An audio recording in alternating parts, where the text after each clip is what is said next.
이번에도 학부모님이 질문을 주셨는데요. 거기에 대해서 컨설팅을 해드리도록 하겠습니다. 아주 짧게 질문을 주셨습니다. 학원 다녀와서 공부하는 습관 기르는 법을 알고 싶어요. 아마 아이가 학원을 다녀오면 복습이나 뭐 이런 공부를 더 하지 않고 그냥 노는가 봅니다. 엄마로서는 비싼 돈 내고 학원을 다녀왔으면 한 번이라도 더 들여다보면서 공부를 했으면 싶죠. 그런데 항상 아이의 문제를 파악하기 위해서는 먼저 아이 입장에서 생각해 봐야 돼요. 아이가 왜 학원을 다녀오면 공부를 더 하지 않을까요? 자, 엄마가 생각하기엔 무조건 아이가 공부하기 싫어서 저런다고 하겠지만, 물론 뭐 공부하기 싫어하는 마음이 없는 건 아니겠죠.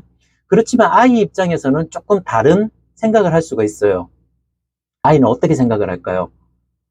나는 아침부터 오후까지 학교에서 수업을 듣고 공부를 했어. 그리고 곧바로 학원에 가서 또 공부를 했어. 그렇게 혹사를 당하고 지친 몸으로 집에 왔는데 또 공부를 하라고? 엄마 너무한 거 아니야? 나도 좀 쉬어야지. 어떻게 계속 공부만 할 수가 있어? 아이는 이런 식으로 생각을 하는 거죠. 본인 입장에서는 아침부터 저녁까지 공부하느라고 너무 혹사를 많이 당했어요. 그러니까 거기에 대한 반대급부로 휴식이 있어야 되는 거죠. 물론 아이 말이 맞을 수도 있지만 사실을 따져보면 대부분 그렇지 않아요. 학교나 학원이나 몸만 왔다 갔다 했지 거기서 자기가 머리를 써서 얼마나 공부를 열심히 많이 집중해서 했는지는 생각도 안 해요. 이런 아이에게는 한번 이렇게 접근을 해보세요. 네가 학교에서 수업도 받고 학원에서 공부하고 온 것도 안다. 정말 고생했지? 자, 그러면 정말 공부에 투입한 시간이 얼마나 되는지 한번 따져보자. 선생님 강의를 들은 것은 물론 공부를 안 한 건 아니야. 하지만 진짜 제대로 된 공부를 하려면 네가 직접 머리를 써서 공부를 해야 돼. 운동도 그렇잖아. 뭐 PT 선생님이 뭐 역기를 이렇게 들으라, 이렇게 운동해라, 이런 설명만 듣는다고 해서 네 근육이 생기는 거 아니잖아? 마찬가지로 선생님의 강의만 듣는다고 해서 네 실력이 쌓이는 게 아니야. 그러니까 강의 시간은 빼고 네가 직접 문제를 풀어봤거나 오답 분석을 했거나 개념을 익히는 시간을 가졌다면 그런 시간만 갖고 얘기해보자. 자, 그게 진짜 네 실력을 기르는 시간이니까 그것만 갖고 얘기를 해보자. 자, 그러면 어떤 결과가 나올까요? 아이 입장에서는 학원에서도 서너 시간 동안 공부했다고 생각하겠지만 학원 왔다 갔다 한 시간, 그리고 학원에서 친구들하고 논 시간, 선생님 수업 들으면서 딴 생각했던 시간, 자, 이런 거 싹 다 빼고 진짜 집중해서 공부한 시간만 계산해 보면 진짜 얼마 안 돼요. 한 30분? 40분? 안 될 수도 있어요.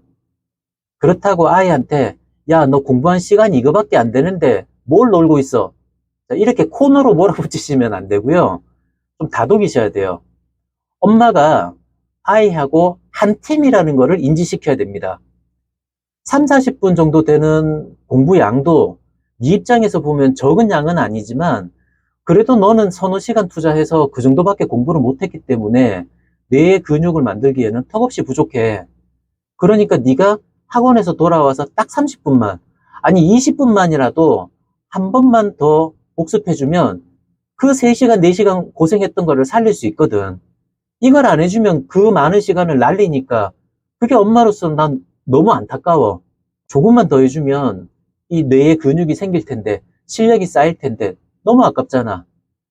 네가 지금 힘들어서 쉬고 싶은 마음은 충분히 이해하지만 정말 조금만 더 집중해서 이 부분을 짧게라도 한번 더 복습하면 그러면 좋겠어. 자, 이렇게 아이에게 이야기를 한번 해보세요.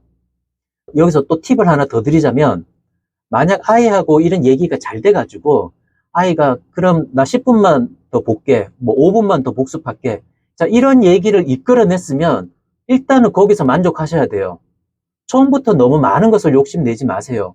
자, 엄마 욕심으로는 아이가 최소한 한 30분 정도는 복습을 해주면 좋겠죠. 하지만 그 30분도 5분, 10분부터 시작해야 그 30분까지 갈 수가 있습니다. 예. 이걸 못마땅하게 생각하실 필요 전혀 없어요. 자, 예를 들어 볼게요. 만약 여러분들이 한 30분 동안 운동을 하기로 했다고 해보죠. 그런데 운동이라는 게 사실 처음 며칠 하고 나면 재미도 없고 힘들잖아요. 그래서 자꾸 안 하게 되거든요. 그런데 비가 오나 눈이 오나 무조건 10초만 하자. 자, 이렇게 생각하고 한번 해보세요. 아, 오늘은 너무 힘드니까 10초만 운동하자.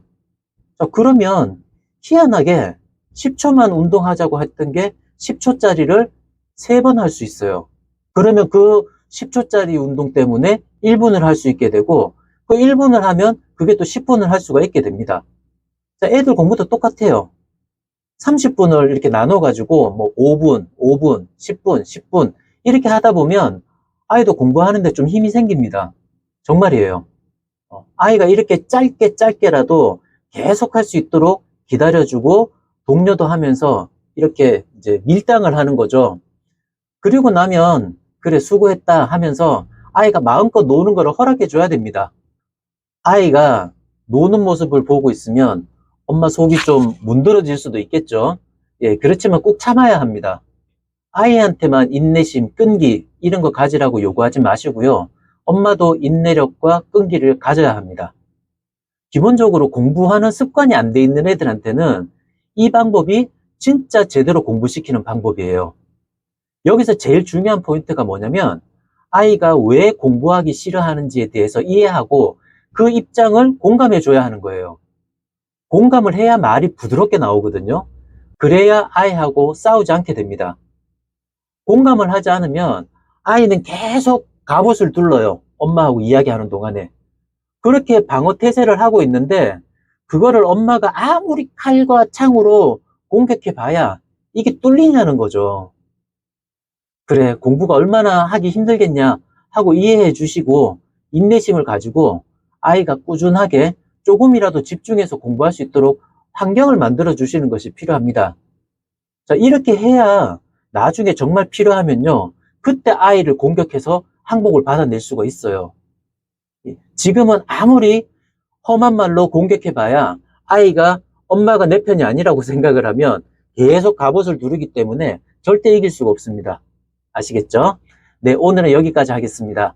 다른 궁금하신 질문이 있으시면 댓글이나 저희 강남코디 공부연구소 홈페이지에 남겨주시면 답변해 드리도록 하겠습니다. 감사합니다.